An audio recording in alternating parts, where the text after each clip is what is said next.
నీ అసలు స్వరూపాన్ని అందరం చూసాం. ఇంకా చూడాల్సిందేం లేదు. నువ్వు ఇంకా అదే రకంగా అదే ఉద్దేశంతో నేను లెగిస్తే నువ్వు లెగిసేదానికి ఇంకా పరిస్థితి లేదు. నువ్వు ఏ రకంగా నువ్వు ఉన్నావో నీ స్థితి ఏంటో నువ్వు తెలుసుకొని మాట్లాడటం అనేది మంచిదని చెప్పి నేను అనుకుంటా ఉన్నా. ప్రతిపక్ష హోదా కూడా లేనటువంటి నీకు, అసెంబ్లీని వదిలిపెట్టి పారిపోతా ఉన్నటువంటి నీకు, ప్రజలను వదిలిపెట్టి పారిపోతా ఉన్న నీకు ఈ రోజున మళ్ళీ ఏదో వర్గతత్వాన్న మతత్వాన్న కులతత్వాన్న రెచ్చగొట్టడానికి ప్రయత్నించే మాటలు మాట్లాడితే ఏం చేసావు అసలు నువ్వు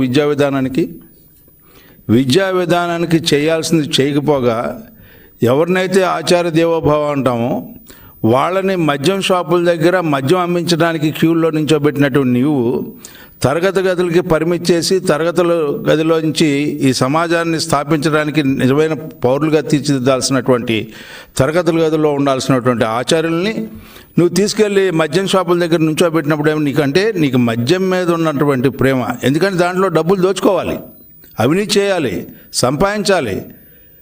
ఒక పక్కన వికృత రూపమై ఆరోగ్యం అంతా కూడా దెబ్బతిండి కోవిడ్ ఉంటే ఆ కోవిడ్ సమయంలో కూడా మద్యం అమ్మించినటువంటి ఘనత నీది కాదా అని చెప్పి నేను అడుగుతా ఉన్నా. ఇలాంటి ఆలోచనతో కూడినటువంటి నీవు ఈ సమాజాన్ని ఏదో కాపాడటానికి, సమాజంలో నీకేదో ఒక స్థానం ఉందని చెప్పి ఆలోచనతో నువ్వు ముందుకు రావడానికి నువ్వు ప్రయత్నిస్తే మళ్ళీ నీకు గతంలో జరిగిన శాస్త్ర జరిగిద్దని చెప్పి, అంతకంటే గొప్పగా ఏం జరగదని చెప్పి నువ్వు గుర్తుంచుకోవాల్సిన అవసరం ఉంది. ఎందుకంటే ఈ రాష్ట్రంలో నువ్వేమీ చేయలేకపోయావు. రైతులకి న్యాయం చేయలేకపోయావు, ఫీజులు రీఎంబర్స్మెంట్ చేయలేకపోయావు. నువ్వు ఏం చేసావు? అన్ని బకాయిలు పెట్టావు. ఈ రాష్ట్రాన్ని అప్పులు పాలు చేసి 8 లక్షల కోట్ల అప్పులు చేసావని నేను చెప్పడం కాదు, పైగా నువ్వు ఏ రూపాయి ఎందుకు ఖర్చు పెట్టావు అనేది ఇప్పుడు వరకు కూడా కాకి నువ్వు సమాధానం చెప్పలేనటువంటి పరిస్థితిలో ఉంటే నువ్వు దోచుకున్నావు, దొంగవి, దోపిడీదారివి. నువ్వు రాజకీయ నాయకుడు కాదు, ప్రతిపక్ష నాయకుడిగా మాట్లాడే హక్కు కానీ ఎక్కడ కూడా లేదని చెప్పి చెప్పుకోవాల్సిన అవసరం ఉంది. ఎందుకంటే ప్రతి పైసాకి జవాబుదారితనంగా ఉండాల్సినటువంటి పాలకుడు ప్రతి పైసాని కూడా దోచుకున్నటువంటి విధానం చూస్తే నీ విధానంలో చాలా స్పష్టంగా కనపడుతుంది.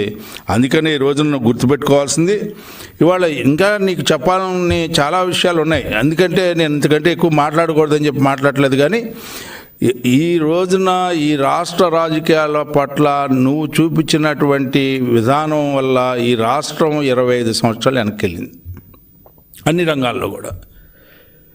అంతకుముందు చంద్రబాబు నాయుడు గారి పాలనలో రాజధాని లేనటువంటి రాష్ట్రానికి రాజధాని తీసుకొచ్చి, ప్రజా రాజధాని తీసుకొచ్చి, పోలవరాన్ని తీసుకొచ్చి ఆ రకంగా పరిశ్రమలు తీసుకొస్తే ఇవాళ ఏదన్నా ఒక్కటి ఉందా? ఎవరికైనా సరే ఉద్యోగ అవకాశాలు కల్పించావా? జాబ్ ఇస్తానని చెప్పావు. ప్రతి జనవరికి నేను జాబ్ క్యాలెండర్ ప్రకటిస్తాను. జాబ్లెస్ క్యాలెండర్ ప్రకటించినటువంటి దుర్మార్గపు నీతిని అవలంబించినటువంటి నువ్వు కాదా అని చెప్పి నేను అడుగుతా ఉన్నా. పైగా నీ 117 జీవో ఎవరికి ఉపయోగం? నువ్వు నీ ఇష్టం వచ్చినట్టుగా వ్యవహరించావు. మెర్జర్ తీసుకొచ్చావు, 3, 4, 5 క్లాసులు అన్నావు, సింగిల్ అన్నావు, బెస్ట్ అవైలబుల్ స్కూల్స్ని తీసావు. టోటల్గా విద్యా విధానాన్ని నాశనం చేసి నాడు నేడు కేవలం అవినీతి చేయడానికి ఆ నాడు నేడు నిధుల్ని పూర్తిగా దుర్వినియోగం చేసినటువంటి నాయకుడు ఎవరైనా అంటే జగన్మోహన్ రెడ్డి అని చెప్పి చెప్పుకోవాల్సిన అవసరం